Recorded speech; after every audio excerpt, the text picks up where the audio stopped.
This is a president who said that he has four pillars to his administration, one of which was racial justice, and yet we're a month out from the election, and not a single civil rights organization have had a meeting with him since the election.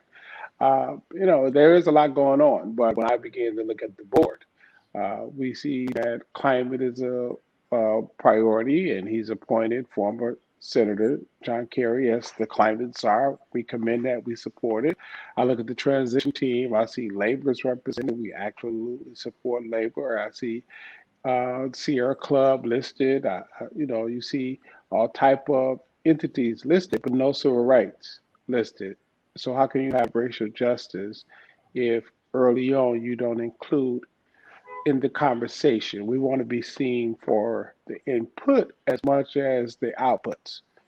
And Hmm. far too often, people want to, look at what can we do in terms of turning out the votes, the outputs. What will we do in terms of supporting the issue, the outputs? But we need to be at the table for the input on the front end as Yeah, well. yeah. No, that's very important. So a meeting has finally been scheduled. I know there was Hmm. a lot of reporting that you all could get a response, but a meeting has now been scheduled. Meeting has been scheduled. Okay, okay. But it shouldn't have taken the outcry, I think is the point, correct? I mean, it should Uh, have been an automatic thing. well, the statement FDR said, "I agree with you, now make me do it." So if that's what we got to do, that's what we have to do. We're the advocacy group. That's our role. Now, Yeah, you would have thought that it wouldn't have taken this long if someone had said it's their priority. Racial justice is a no-brainer. However, we must make sure people don't conflate. Having black people in the room is not racial justice. That's having capable, competent people in the room about their expertise, not racial justice. yeah, yeah. And that's not their expectation. No, you're absolutely right. And he also said, I mean, he's the only president-elect I've ever heard vocalize the African American community had my back, and now I'm going to have yours. So Hmm. again, you would have expected, Derrick, we know black folk who haven't said that to us, that they've had our back. So to hear something like that from the president, it's like, so what's up? Now, that's the meeting.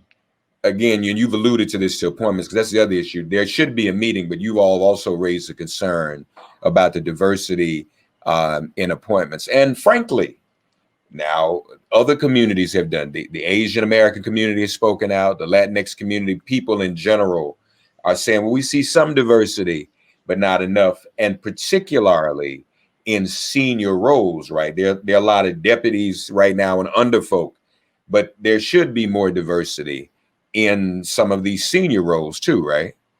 But we're early in the process, and that's why we didn't want to get too far down the line before roles are filled out. And you have over 4,700 appointments. Only 1,300 or so require confirmation. We haven't scratched the surface of 1% of the appointments that's going to be required. But for the NAACP, we don't want to wait till February to say, hey, where's the diversity? It's too late. Hmm. Hmm. And more importantly, it's not about the appointments alone. It's about making sure racial justice is in the center of every discussion, not just the discussion with black people at the table, every discussion. If they've made an appointment, the head of the Homeland Security is a Latino, that's great. But what is the policy priorities he's taking into that? How is he evaluating that with a racialized lens? I understand the impact it will have on communities. That's the real conversation. Because we've had the head of HUD for the last 4 years who's African American, and the concept of race was outside of the discussion. In fact, the issue of race was being attacked. So it's not Yeah. about black faces in high places. It is about making sure that the value proposition, that our lives are central to any decision, that the outcome should not have an adverse effect, and wherever possible, should advance our opportunities. That's what we need to be talking about. Right, right. As a matter of fact, Secretary of HUD Ben Carson is being sued by the Lawyers Committee of Civil Rights under laws, we speak for discrimination. So you're right, blackface, but not really up to the task. So when you meet with Biden and Harris on next week, obviously you'll be raising the issues of priorities and appointments. What else are you going to raise with the two of them? Well, I mean, this is an opportunity for us to table set. This is listen, if racial justice is going to be centered to this administration, here are the civil rights organizations. Let's have a conversation about the impact of decisions and how that's going to unfold. This is about establishing our cadence for the ongoing conversation.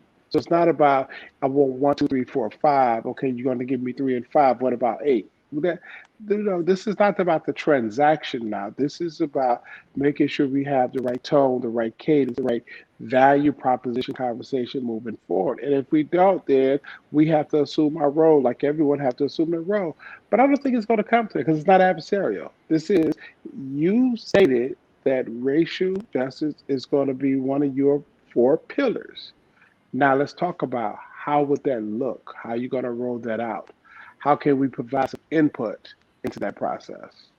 Yeah, and obviously that's very important. We should note too, Joe Biden and I'm presumably Kamala Harris too, but Joe Biden, it is well known, and he brags about it, is a member of the oldest civil rights organization in America. Is he not? A life member, I think. A life member. That's what I'm saying. This is not an adversarial conversation. This is about table setting.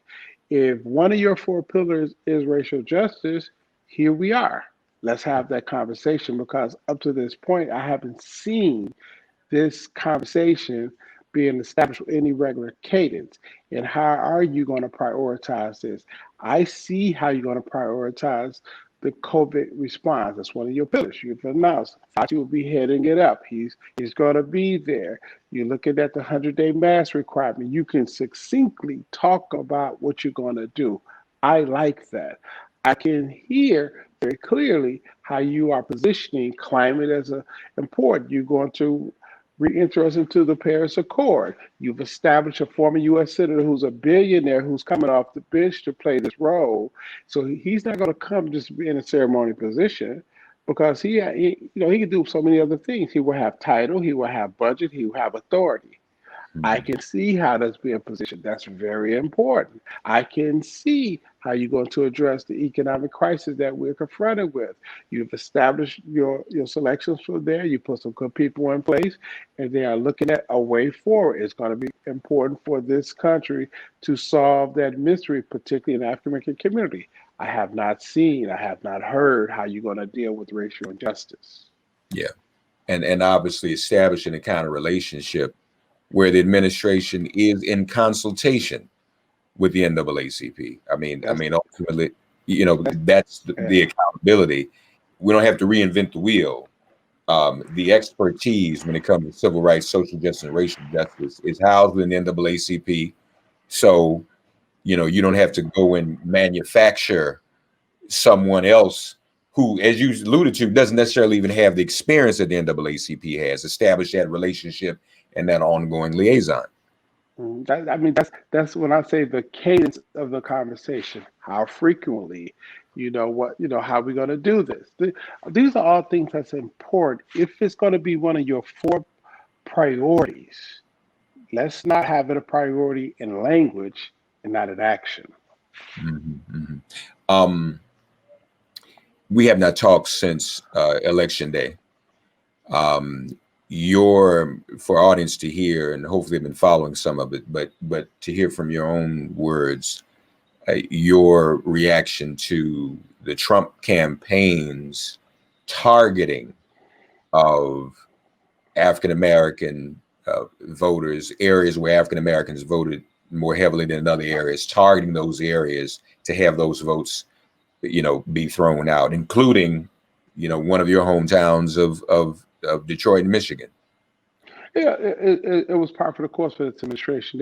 It's been an ongoing open attack, not dog whistle, against African Americans and Latinos. And in his effort to salvage any hope of reverse an outcome of the election, I pretty much trying to steal the election. He went to black cities and black voters, and he did all he could to do so. But everywhere he filed a lawsuit, we filed to intervene in the lawsuit, we filed an amicus brief, or we entered the lawsuit. Whether it was in Allegheny County, Pennsylvania, which is Pittsburgh, whether it was Philadelphia, whether it was in Michigan, in Ohio, in Nevada, we everywhere they were filing lawsuits, we were right there filing at the exact same time because his goal was to subvert democracy, damn near treasonous act, and we could not tolerate that. Fortunately, people woke up and sobered up to say we're not going to do this. Whether it's the Secretary of State in Georgia or governor, whether it was the heads of the House and the Senate in Michigan. Fortunately, they stepped up and said, we're not going to do this.